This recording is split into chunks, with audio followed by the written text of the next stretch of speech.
It is Daryn Pittman alongside of Brent Marks in row number 1. Row 2, where you'll find Emerson, Axsom, and Brad Sweet. Row 3, it's Spencer Bayston and James McFadden. Row number 4, Rico, Abreu, and Ryan Timms. Row number 5, it's Corey Eliason and Tyler Courtney. Row number 6 is Corey Day and Casey Kahne. Row 7, it's Justin Peck and Aaron Reutzel. Row 8, you got Brenham Crouch and Tim Estenson. Row number 9, it's Garrett Williamson and Jace Park. Row 10, Jacob Allen and Chris Windom. Row 11, Parker Price Miller and Zeb Wise, and then Trey Starks, Joel Myers Jr. at the tail end of the field with Tanner Thorson rounding out the field in the 25th starting position.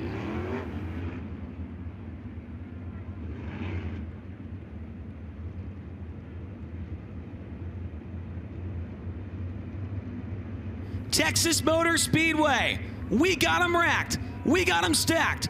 Let's go racing off at turn number 4. We are green. Underway with the final feature event of the season. Daryn Pittman going to jump out with the early race lead, much like what we did last night. Brent Marks runs in the second spot, battle for 4th already to turn 3. Give the spot to James McFadden off at turn number 4. McFadden gets by the 49 car of Brad Sweet. Emerson Axsom to the inside of Brent Marks now for the second spot. They're side by side off at turn number 2, but Marks maintains the P2 position as they work back into turn 3. Daryn Pittman comes off at turn number 4. He'll lead lap number 2, 28 to go. It's Pittman, followed by Marks, Axsom, McFadden, and Sweet. Then you got Rico, Abreu, Spencer Bayston, Corey Day, Ryan Timms, and Tyler Courtney currently rounds out the top 10 drivers. Keeping an eye on Tyler Courtney and Rico Abreu. They are separated by 4 cars right now as Tim slides up the hill right in front of Sunshine, and he's going to take advantage of that down the front straightaway. So Tyler Courtney closing in on the number 14 of Corey Day. Courtney came in just 3 points ahead of Abreu for second in the championship point standings. If it finished like this, Abreu would have second at the conclusion of this race. Race for second down the back straightaway. Emerson Axsom to the inside of Brent Marks. They nearly got together off the corner. Marks maintains the second spot, but the 27 of Emerson Axsom is looking very strong. Oh, contact at the back. Big wreck right in front of your leader. A couple of cars got together. They keep going. All of them kept going. There was at least 5 cars stacked up off the second corner, and they somehow all kept going. One of them is Aaron Reutzel, and he bypasses the rod end supply work area and drives the car straight back to the tunnel and out to the pit area. Jace Park was involved there. Tanner Thorson was involved there. And it looks like one car, maybe that's Casey Kahne, headed your way, Tony, but we got a Flow Racing replay here right in front of your leader. Reutzel may have broke right there off the corner, collected Garrett Williamson and several others. It looked like Reutzel's car was slow. But Casey Kahne's in the work area. What can you tell us, Tony? If you're down there, I can't see you right now. Yeah, I'm down here in the rod end supply work area. Chase Casey Kahne, the driver, that comes to the attention of several different crews. They've got the flashlights out. They're looking underneath the headers. It sounds like a fuel leak. So they're going to pop the hood and they're going to go inside the cockpit of Casey Kahne's and find out exactly where that fuel leak's taking place. And once they locate it, they will determine if they're able to take care of that or not. Casey Kahne, the only driver currently in the rod end supply work area. We'll see if Casey Kahne can make those repairs. He started back in the, what was the 12th position, so had a good starting spot for this one. Kahne just picked up his first top 5 of the year a couple nights ago on Wednesday at the Lucas Oil Speedway in Wheatland, Missouri. And so Kahne, you can see that they're looking. I heard one of the guys say, let's get the hood off or look under the hood or something right before Tony cut his mic off there. So they are continuing to make repairs. We've got the boom mic in there from Dirt 2 as they are getting all the sound effects as well for the TV show. We've got the Frozen Farmer pick pint making an appearance on the front straightaway. Drivers will go inside or outside of that pick pint, and that is where they will start, either bottom or top for the restart. Tony, what else is going on? It's a busted fuel fitting for the 9 of Casey Kahne. It sounds like they are going to resign themselves to a DNF here tonight, not able to replace the busted fuel fitting on the 9 of Kahne. Well, that's a tough break there for Casey Kahne, but luckily for him as a car owner, he will celebrate his 6th national championship tomorrow night at the banquet, which you can watch live on Flow Racing's YouTube page tomorrow at 7:45 Central Time. And now Kahne's car is going down the access road through the tunnel as well. He will join Aaron Reutzel back in the pit area with a DNF, unfortunately. So Daryn Pittman has led the first 5 laps of this race. We talked about it yesterday. Pittman has not won a national touring wing sprint car race since 2020 at the Lawton Speedway in Oklahoma. It was one of his final nights behind the wheel of the Roth Enterprises number 83 car.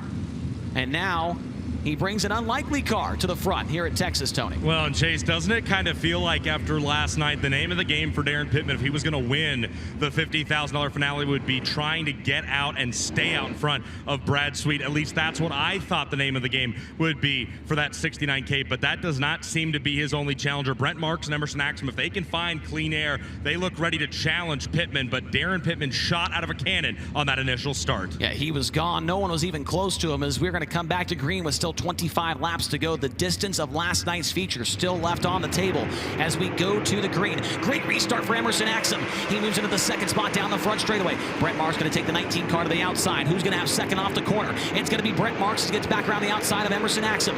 Rico Abreu's up into fourth now. Abreu got a good restart. Now looking for third off the corner. Rico's got third across the line. Rico Abreu up to the third spot, tries to shut the door on Emerson Axsom. Axsom goes down there anyways, but Abreu slips up to the top of the racetrack. They are still side by side for third down the back straightaway. Now Rico through the left rear tire and Emerson Axsom off the corner. He is going to have the third spot for sure at the start-finish line that time by. Daryn Pittman nice and smooth around the bottom side of the racetrack. Brent Marks is working the top, and we've not seen the top be much of a factor all night long here at the Texas Motor Speedway dirt track. So Brent Marks knows he is going for broke here. $50,000 or bust for Marks. He's around the outside of the racetrack in turns number 1 and 2. Daryn Pittman continues to close and pull away, but Pittman is closing in on the back of the field. Pittman ran the top there off of turn number 4. Track in 3 and 4 has a ton of grip left in it. The complete opposite story down in 1 and 2.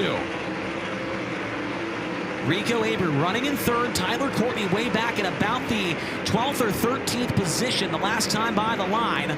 And so Courtney's really got to hope something happens here, or else he will not be finishing in that second position in the point standings.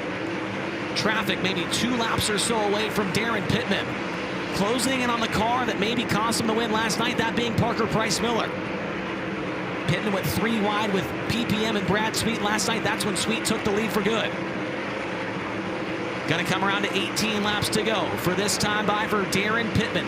Now to the back of the field. Brent Marks not too far behind, especially if Pittman gets held up just a little bit. That time was 2.1 seconds for Brent Marks to catch up to Daryn Pittman. We'll keep an eye on the lap times for you. See who is closing in. Emerson Axsom now fighting once again with Rico Abreu. The battle for the third spot down the front straightaway. Axsom looking for his first career podium finish tonight with Kubota Highlander Racing. Brent Marks has taken plenty of time off. Almost a full second off the lead of Daryn Pittman. Pittman gets by the first lap car, that being Parker Price Miller. So now 1 car. Now PPM's going to pull in. That is a huge blessing for Brent Marks. Marks does not have to worry about the slower car. Now maybe 8 or so car lengths separate the top 2 drivers down the back straightaway. What does Pittman do now with Jacob Allen? He's going to have to hope for some kind of mistake here as Pittman is running up on the back of one of the best guys when it comes to running the bottom side of the racetrack. 15 in and 15 to go for Daryn Pittman. Rico appears to be closing in as well, so could see the top 3 closing in and be a 3-car battle for the lead by the end of this thing.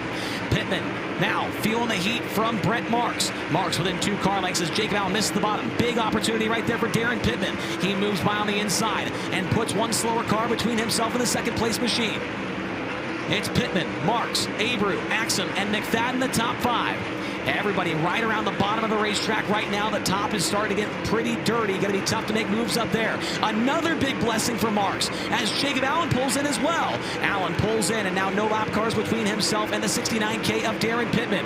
Brent Marks closing back into turn number 1. Now Pittman got on the back bumper, the 23 car of Garrett Williamson, the 45X of Chase Park. This time by will be 6 laps to go for Daryn Pittman. Pittman gonna have to hope for a huge mistake here from one of the 2 cars in front of him. Pittman has to slow up big time in turn 1. Brent Marks right on his back bumper. Who will go off the bottom first? It's gonna be Marks. Marks runs the top in turn 3, turns it down the hill, trying to build momentum. Here comes Emerson Axsom. Here comes McFadden. The top 5 getting very close right there with Pittman and Chase Park. Pittman slips up off the bottom. Gonna try and look to the outside, now to the inside. Needs to get by him right here in turn 3. Can't do it. Pittman slides up. Brent Marks to the inside. Takes the lead away off of turn number 4. Brent Marks takes the lead off of turn 4. But now Marks has to try and make the move on Chase Park. Look at Rico Abreu. Abreu's moved the 24 car up to the top side of of the racetrack. This time by is going to be 8 laps to go. And Rico is tired of running the bottom. Oh, he gets sideways. Oh, that was a close call right there. That could have been huge right there for the championship for Abreu. Abreu hangs on to the race car, runs in third, but it looked like there was some speed up there to be found in lane number 3. Rico Abreu might have something here, but Brent Marks still not able to go. Big wreck at turn number 3 and 4. McFadden's upside down big time after contact with Brad Sweet.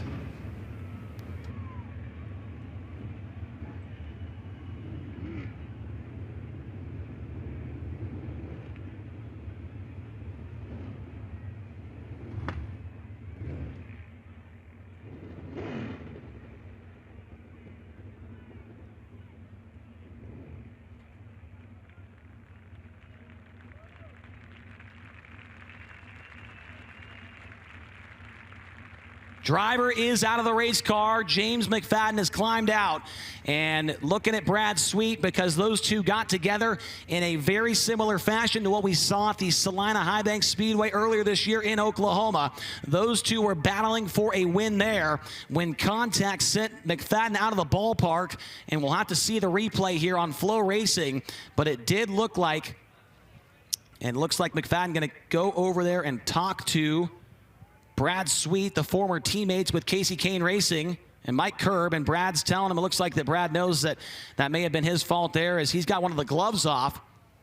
Brad's car from this angle does look okay, but James and Brad certainly having a moment there down, and James is laughing now. I'm not sure if it's an actual laugh or maybe a fake laugh, but Tony, I see you talking to him. Maybe you can find out.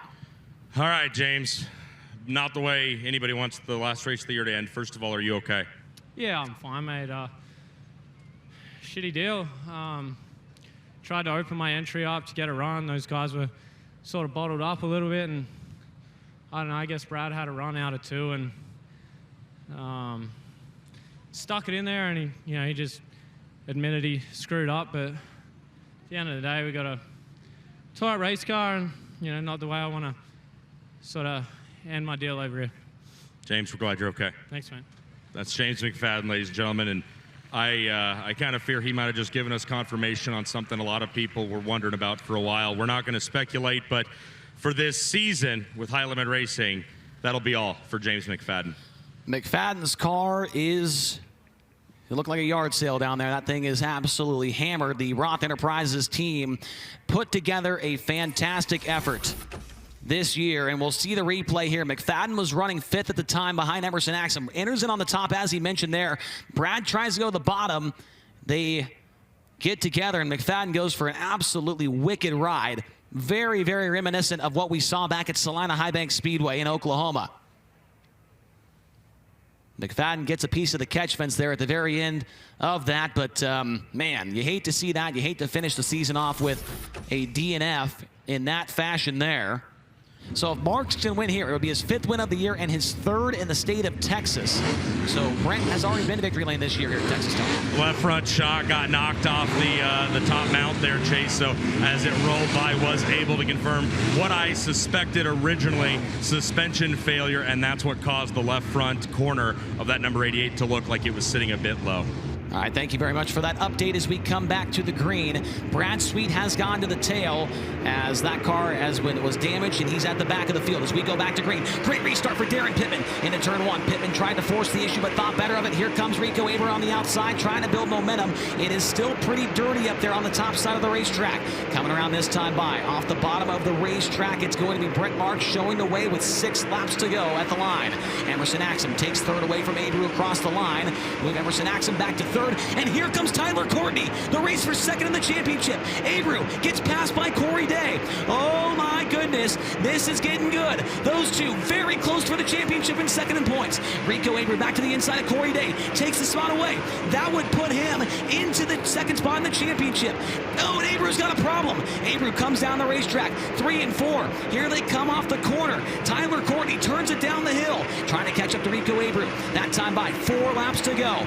Tyler Courtney Courtney needs to finish in front of Rico Abreu to get this second spot in the championship. Down the back straightaway. Looks like Abreu might be in trouble here. That car has fallen off the pace since that restart.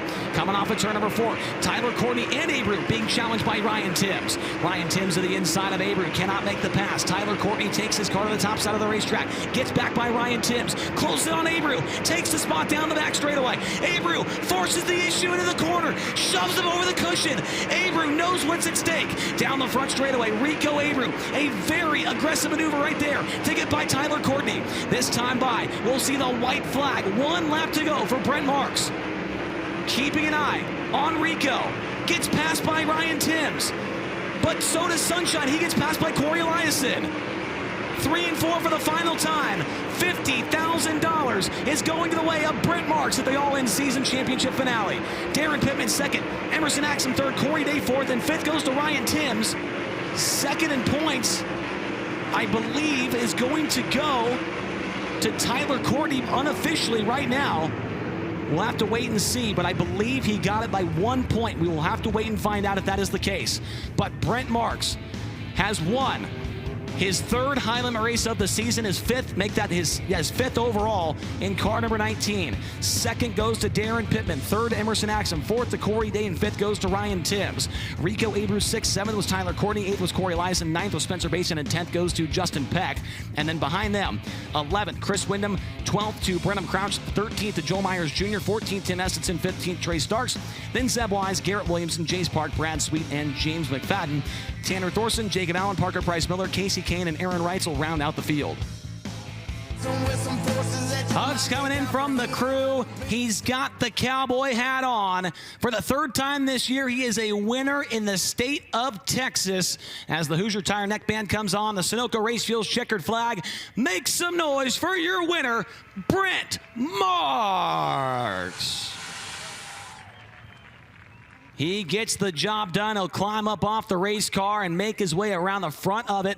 And what a way to cap off the year. It was certainly a tough stretch for him, Tony, but caps it off with a big W. Yeah, he caps it off with a pretty big W, and we're going to talk about it later, but quite possibly spurred on by that great performance at the Honest Abe's Roofing redraw wheel. But first, I want to ask you, how bad did you need that one after everything this season? Really bad. And what a way to end the season here with the High Limit Sprint Car Series. And really wanted to win this race so bad. And we got it done tonight. And, man, just a hell of a car the last 2 nights. And car was great again tonight. And we just can kind of move around the racetrack. And I just needed to kind of be patient and bide my time there behind Daryn and wait the lap traffic and, you know, see if hopefully he could get, you know, tied up behind him. And fortunately he did. So 69K was really fast here this weekend. But we brought a great piece with us here, the 19, and it just feels amazing to get us another win here. Man, we need that really bad, and awesome trophy to top it off too. So it's really cool to see. 2017, 18, and 19, you run full-time with the World of Outlaws. This, 2024, was your first time committing to having perfect attendance with a championship. And in high limit, you had 2 wins coming into tonight. The season started with a lot of consistency, a lot of really strong runs. It didn't go that way all year. Just tell me about your 2024. Yeah, this win means a lot. $50,000 is nice, but going after that charter position was a really big deal to you guys. Yeah, I mean, it's huge. We had some really awesome years the last 3 years doing what we were doing, and, you know, just wanted to try something different, come out here, commit to this series, and really love their vision, what they want to do. And you know, it's hard when you make a commitment like that. You just, you know, it just is. And you know, we just got so used to what we were doing and the freedom and racing wherever we wanted to, and picking and choosing which tracks we wanted to go to based on weather or whatever, or even if we just didn't like that particular track, we didn't go. So, you know, this is different. You got to go everywhere. And so, you know, we started the season out really well, very consistent. You know, but then we got to mid part of the year and just kind of fell off a little bit, and then we hit the West Coast and had a you know a 7-race streak that was really bad and just really hurt us, and you know, and just some bad luck here to finish the year out. But tonight we didn't have that, so just so fortunate to be standing here, and I'm just so proud of this whole Murray Marks Motorsports team. Heath, Fudd, Jared, they just do an amazing job, and First win since Fudd's injury. I've kind of felt like, that was obviously a heartbreaking moment for him and us, and that just kind of set the tone for the mid part of the year, and it was just hard to overcome that. But just so blessed to be standing here. This is awesome. Well, don't worry. He's getting a little bit of TV time himself over there right now. He was just giving some interviews. Hey, it's your third win. You got a big fan club over there with you as well. Your third win with Kubota High Limit Racing in 2024. It's been a while, so I will remind you that when a high roller wins in 2024, you get to send $1,000 of an angel donor's money to any charity you want to support. Our angel donor is walking around the pits here tonight. You could just go up there and shake the money out of him if you wanted to, but instead, tell everyone watching on Flow what charity you're choosing to support with your win tonight. Well, I'm gonna support McGrewbid.com. They're Greg McGrew and his group are doing a lot for the hurricane victims down in North Carolina and Georgia, and a lot of people in need. And they're doing an amazing job with collecting things that people are in need of, and they've even started a way for people to donate money in case they didn't have any goods to give. So. I want to go ahead and donate to that, and just help the people that have been through a lot here the last several weeks. They definitely need it. So I'm just really proud to represent a company like that who's willing to help others. So and this angel donation has been really cool this year. Just a lot of money being sent to charities, and it's just great to see. And I'm just really appreciative of the people that come along and join this series and donate like that. Absolutely. We love the angel donor as well. How about you pick that trophy up and show it to him? For the third time in 2024, Whiskey Myers Victory Lane is home to Brent Marks. Brent Marks pulling through when he absolutely needed to the most. And Heath Moyle with the cowboy hat on. Heath, you look stunning. Great job tonight. Thanks, buddy. Appreciate it. That's Heath Moyle with the black Stetson. I don't know if it's a Stetson. We'll figure that all out later. Daryn Pittman, so close to becoming the 15th different winner with Kubota High Limit Racing in just over 50 races here in 2024. I have an idea of what you're going to say, but what happened? What kept you from winning that race tonight? Yeah, close works in horseshoes and hand grenades, not race cars. So, we got beat. There's a lot I could say and a lot I shouldn't say. My car was really good. My guys deserve better. I feel like we had the car to win the race and just didn't get it done. I've been young and in the back, and I guarantee you I've cost plenty of guys wins in my past as well. So at the end of the day, everybody's out there racing hard and they don't know what's going on behind them, and that's part of racing. It's part of the leader's job to get through lap traffic, and I didn't do my job well enough to stay out front and get the win. And, what mistakes I made, cost me, and Brent got by us. So, end of the day, a great weekend, for us to come out here and run second both nights. I think if you told us that at the beginning of the weekend, we would have been ecstatic with it. But, now that it's happened, it stings. So, before I forget, honestly, I have to thank James McFadden, Brent Ventura, Woodman, everybody with the 83 team. We blew up in hot laps and had to change an engine, and honestly, we have all the stuff, but we're just not equipped to do it as fast as these guys are. And honestly, without their help, we probably wouldn't have made our heat race and even been in a position to go out there and run the dash or run the heat and to get in the dash. So thank you to those guys for the help. Thanks to my guys, Donnie, Leroy, Cassidy, for just working so hard and coming all the way from Pennsylvania to Texas. And I'm trying real hard to be happy with 2 seconds, but it hurts right now. I completely understand. Congratulations on a great weekend. Also, I think you might be the first driver ever to go back-to-back, same number both nights in the redraw wheel spin. I know that really doesn't mean much, but it was great having you here with us this weekend. It was great to come down here and run. It was awesome to be able to race this close to home. I miss my girls. I wish they were here. My oldest had her first homecoming this tonight and this weekend, and so I want to give a shout out to them. Love them, miss them. Had a great friend of mine, Alan Townsend, here last night that's never got to see me race, and so Neil Dayton's here with Lawton Auto Parts, and just it's special to be able to run this close to home. Missing a lot of people that honestly mean the most to me and make this worth doing. But at the end of the day, we'll take it. Everybody's safe, and we can try again later. Daryn Pittman, hope to see a lot more next year. Back-to-back second-place finishes for the driver of the 69K. EA Sports Emerson Axsom with a really strong podium finish here tonight. That one did not look like it came very easy. You're up there fighting with Brent Marks, Daryn Pittman. Behind you got Rico, Abreu, Brad Sweet, Tyler Courtney. What was life like inside that number 27 tonight? Yeah, it was a lot better. You know, I wish we could restart this week and go back to I-70 and do a complete redo because, you know, I think we were just off a little bit this week on our package, and it obviously showed. You know, our results weren't exactly where we wanted them to be.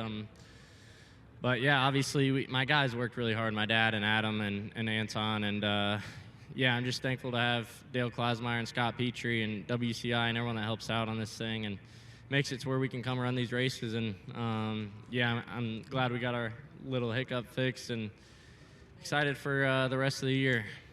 Emerson Axsom, great to see in this 27. Congrats on a great run. He finishes third here tonight between Daryn Pittman in that 69K coming home in second, and Brent Marks getting his third victory of 2024 with Kubota High Limit Racing. Chase, really quickly, back up to you.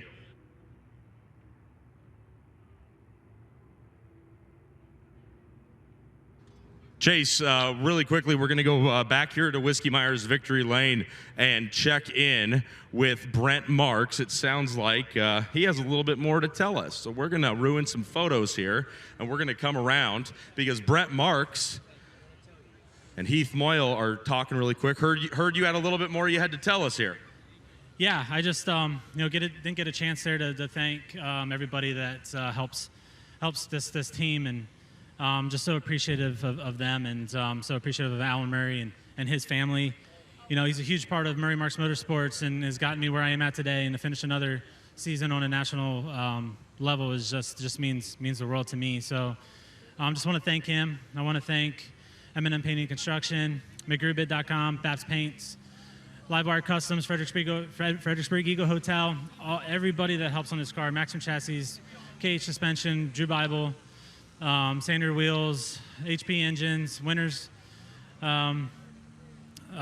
Sanders, just you know, just everybody that is a part of this. I really appreciate it. Titan Wings as well. So that's just I wanted to thank them, and this win is huge for us, and you know, I couldn't do it without them. $50,000 and some Longhorns. One more time, Texas. What do you say? Brent Marks is your winner. Take a look at the updated point standings after our final main event of the year. Brad Sweet obviously with the win. He was 297 points ahead of Tyler Courtney. Rico Abreu 1 point behind him for second in the championship. Then McFadden back there in fourth. Brent Marks ends up what looks to be 23 points ahead of Corey Day in the overall grand scheme of things there. Is that right? 13 or 23? 13? I think that's 13, actually. 13 points ahead of Corey Day for fifth in points. Corey Day ends up in sixth, then Justin Peck in seventh. Eighth went to Spencer Bayston. Ninth was Parker Price Miller. And 10th, the number 8 of Corey Eliason. That was your top 10 in the overall owners' point standings this year with High Limit Racing. It was a fantastic year, 16 full-time competitors. It had been a long time since a national touring series saw that many full-time drivers. Now, not many people thought they'd all make it, but here we are in Texas at the final race. 16 of them went to the West Coast, they went to the East Coast, and they made their way through the Midwest as well. They end up here in Texas, and they all made it throughout the entire season. It was awesome. It was so much fun. We had so many great characters here in the pit area, whether that was with the drivers or whether that was with the crew guys and the crew chiefs and all that stuff. Tony, it looks like our champions celebration going to take place down there in Victory Lane. Brad Sweet and the 49 Casey Kahne Racing Machine have rolled into Whiskey Myers Victory Lane. And look at that, Chase, just behind them. The Victory Lane banners have changed from feature winner to 2024 champion, because that's Brad Sweet. Oh, he's choking on confetti. How about a big round of applause for your 2024 champion with Kubota High Limit Racing? It's the big cat, Brad Sweet. Enough confetti on that thing to make it hard to drive. Brad, Second night in a row, second cowboy hat, not the feature win tonight, but you finally officially put the bow on the 2024 championship. After 5 straight World of Outlaws titles, you come over to High Limit, you win it the first year out, and you win it in dominant fashion. 10 feature victories and locking up the title before the year is even over. Can you even sum up this 2024 season? Yeah, I mean, I'm just a little bummed out how it finished there that last race.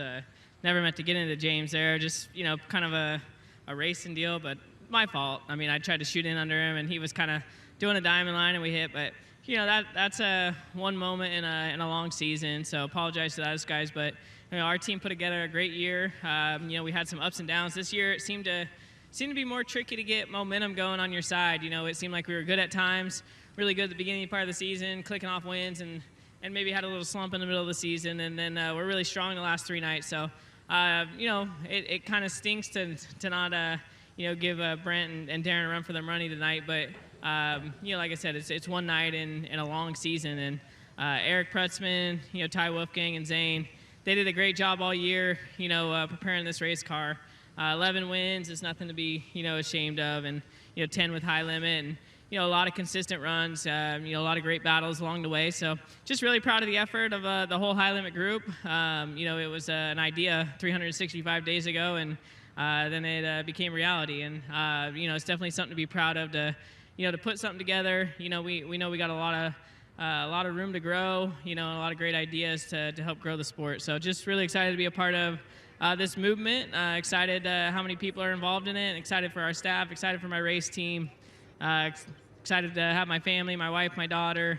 You know, they're always supporting me. My mom and dad are here. So, yeah, just a, you know, good season. I can't thank you enough, Tony, Chase, everyone that puts this stuff on. So, Flow Racing, you know, we bring it to the fans each and every night. Hopefully they enjoyed the entertainment, and we're only going to come back stronger next year. The only other question I have for you regarding this 2024 championship run for you and Eric and the rest of this Casey Kahne Racing team, I think it's pretty obvious. This season, you guys got thrown lots of curveballs in the form of new racetracks. It wasn't, yeah, that's pretty shiny, hashtag bling bling.